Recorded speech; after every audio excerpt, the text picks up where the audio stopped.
Good evening and welcome to Poland Daily. I'm Natalia Moczulska, and this is the news.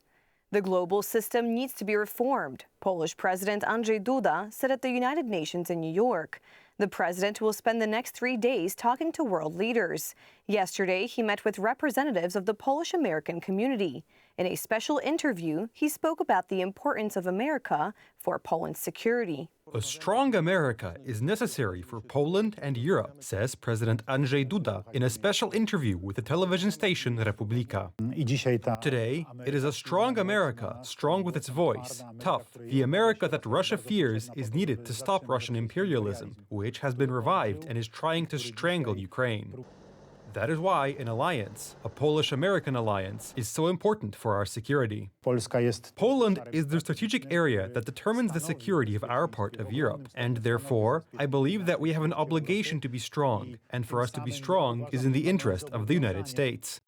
The role of Poland, especially after the outbreak of war in Ukraine, is visible overseas, which can be seen at almost every turn. Yesterday, when President Andrzej Duda unveiled a monument in the American city of Częstochowa, former President Donald Trump posted the following on social media. "This is a wonderful day for our amazing Polish-American community. My great friend, Polish President Andrzej Duda, is at the National Shrine of Our Lady of Częstochowa in Doylestown, Pennsylvania, to honor and remember the brave heroes who fought for Poland's independence after World War II. It was the incredible example of Polish heroes throughout history that inspired the final words of my speech to brave Poles on July 6, 2017. So together, let's all fight like the Poles, for family, for freedom, for country, and for God." The Republican candidate has a loyal following among the Polish diaspora, but Democrats are also fighting for the hearts and minds of the Polish community. Kamala Harris attacked Donald Trump in a recent televised debate. And why don't you tell the 800,000 Polish Americans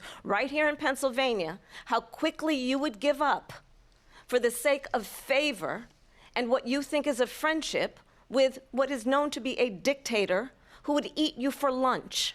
This will be the closest presidential election in 60 years, says CNN. Recent polls confirm this, with the difference between the candidates reaching the level of statistical error. The next 43 days of campaigning will be decisive. If Kamala Harris is reelected, she will kill the American dream forever. She's not competent to be president either, but I don't want to be rude. I don't want to be rude. She's not competent to be president. And now in more than 20 states, we have Trump abortion bans, many with no exceptions even for rape and incest. It is immoral.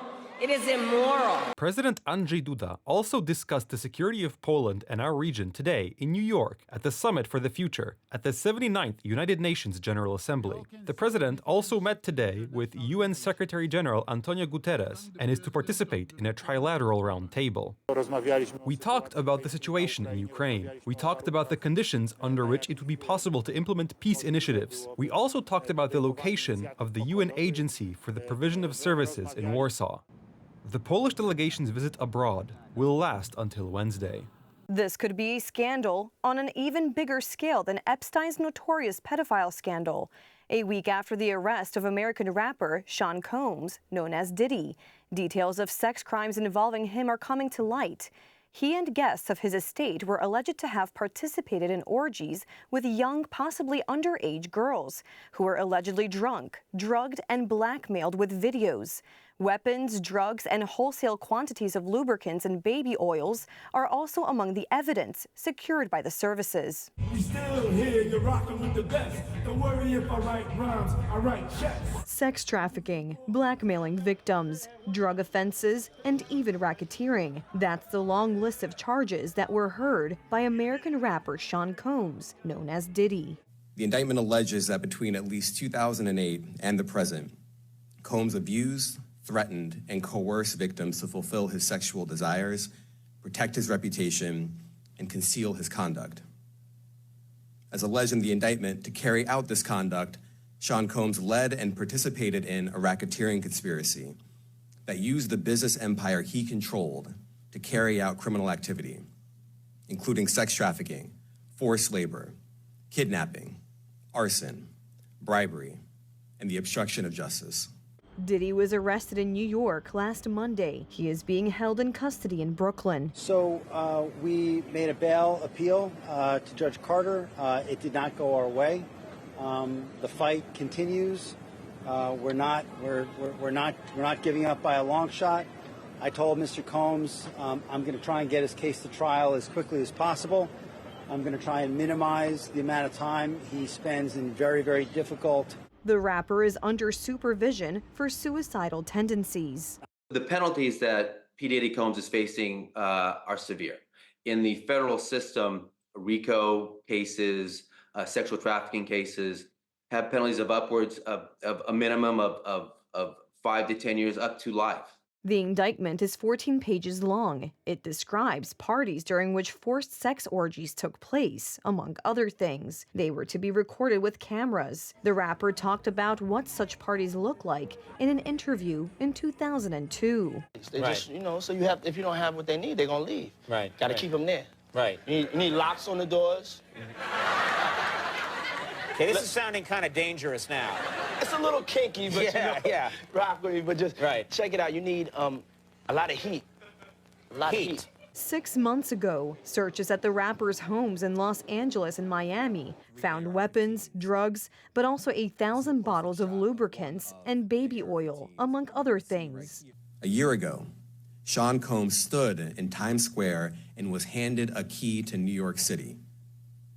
Today, he's been indicted and will face justice in the Southern District of New York. Second, we are not done. This investigation is ongoing, and I encourage anyone with information about this case to come forward and to do it quickly. The indictment also shows that minors were among the women forced to participate in the orgies. Now, if minors are involved, that is per se trafficking because minors, under the law, they can't consent and force is presumed.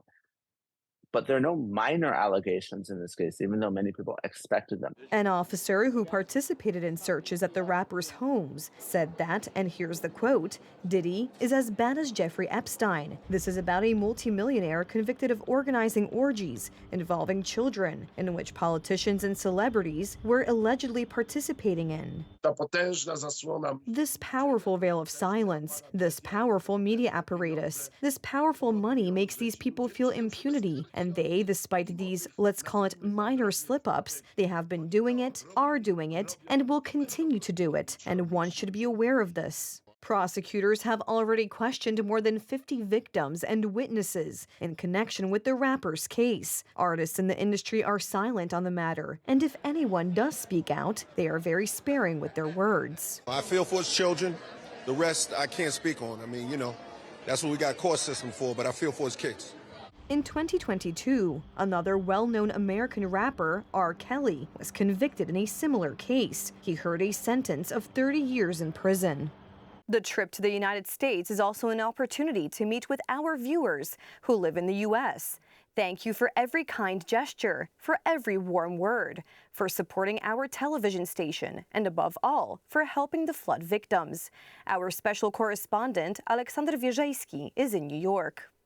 Polacy w Ameryce stanowią od 10 do 25 milionów. Poles in America number between 10 and 25 million people, many of whom are still interested in contact with their old country, as they say, or their ancestral homeland. We saw this, for example, during the floods, when many Americans expressed their desire to help those suffering from this natural disaster. But Poles in America are also of interest to politicians here, because in the states where the outcome of the elections is uncertain, mainly Michigan, Wisconsin, and Pennsylvania, the number of Polish Americans consists of more than 5%. But more about the interest and American influence of our Polish American community, our reporter, Paweł Błoch.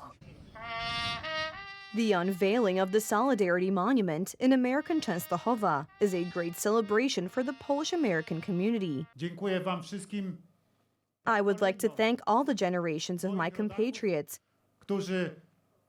who are often forced to come here and stay here i pozostać despite such a great will to return to their homeland, who were born here and were raised by their parents in the spirit of Polishness and having memories of Poland, with the Polish language, Polish history, and Polish identity. Our journalists were of course on the scene, as it doesn't matter if it's Warsaw or Pennsylvania. You can hear such outcries everywhere. Our station is often the only independent source of information for the Polish-American community. Polski już nie ma. Dzięki wam jeszcze my w Ameryce możemy dowiedzieć się naprawdę, jaka jest prawda w Polsce.